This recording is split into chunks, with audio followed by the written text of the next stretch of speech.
आमचा पक्ष सावरकरांच्या विचारांवर चालतो असं आशिष शेलार म्हणतात। अजित पवारांच्या पक्षालाही सावरकरांचे विचार मान्य करावे लागतील। सावरकरांचे विचार सांगत आलात तर सोबत, अन्यथा तुमच्या विना विरोधात शिरलात तर विरोधात। आम्ही आमचं काम करत राहू असं शेलार यांनी म्हटलं आहे। दरम्यान यावरून अमोल मिटकरी यांनी ट्विट करत पलटवार केलाय।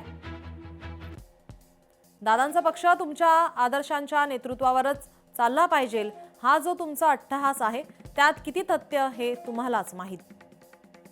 आम्ही शिवशाहू फुले आंबेडकरी चळवळीशी बांधील आणि प्रामाणिक होतो, आहोत आणि राहू। तुम्हाला अपेक्षित विचारधारा आम्ही जरी स्वीकारत नसलो तरी आमच्या पक्षाची आंबेडकरी विचारधारा तुम्हाला नाईलाजाने का होईना स्वीकारावीच लागते, हे त्रिवार सत्य आहे।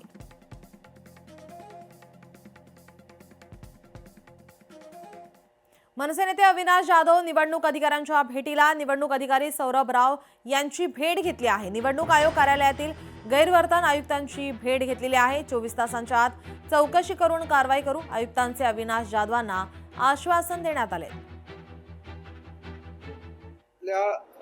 वृषाली पाटील या ज्या आरो आहेत त्यांनी ज्या चुकीच्या पद्धतीने फॉर्मच्या बाबतीत घोळ केला, उमेदवार अर्जाच्या बाबतीत घोळ केला, त्याची तक्रार आम्ही काल निवडणूक आयुक्तांना देखील केली होती।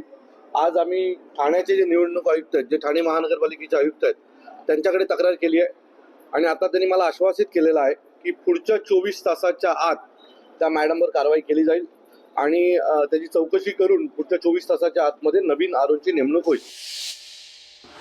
भाजपा सांगेल त्याप्रमाणे निवडणूक आयोग पोपटासारखं बोलतोय। निवडणूक आयोग भाजपाचा नोकर अशी टीका वडट्टीवार यांनी केली आहे। बिनविरोध नगरसेवक निवडीवरून विजय वडट्टीवार यांनी टीकास्त्र डागलंय।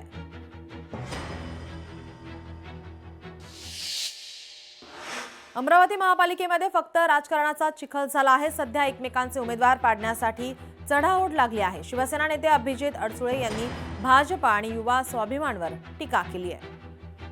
तो एका छोट्या पक्षासाठी आपल्या दिलेल्या उमेदवारांची उमेदवारी मागे घ्यायसाठी पत्र देतात, याच्यापेक्षा लाजिरवाणी गोष्ट होऊ शकत नाही। बरं झालं मी त्या चिखलातून बाहेर निघाल।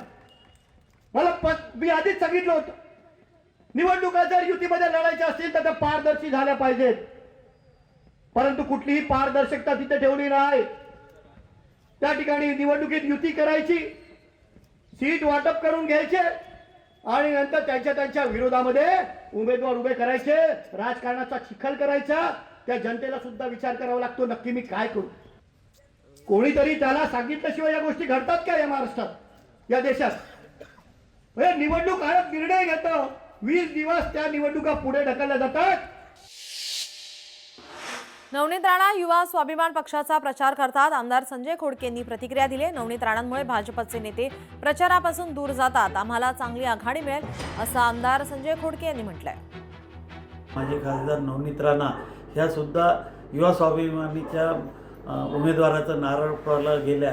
ही परिस्थिती फक्त साईनगरमध्येच नाही, सर्व अमरावतीमधल्या युवा स्वाभिमानीचा प्रचार जोरदारपणे नवनीत राणा करत आहे आणि त्यामुळे भाजपचे जेवढे मोठे नेते आहे ते प्रचारापासून दूर जाताना दिसत आहे।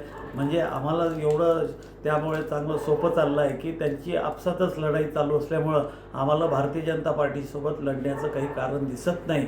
आम्ही आमचा प्रचार चांगल्या पद्धतीनं करत आहोत आणि चांगली आमची आघाडी राहील असा आम्हाला विश्वास। लोकशाही मराठी ऐका, पहा, जागरूक रहा।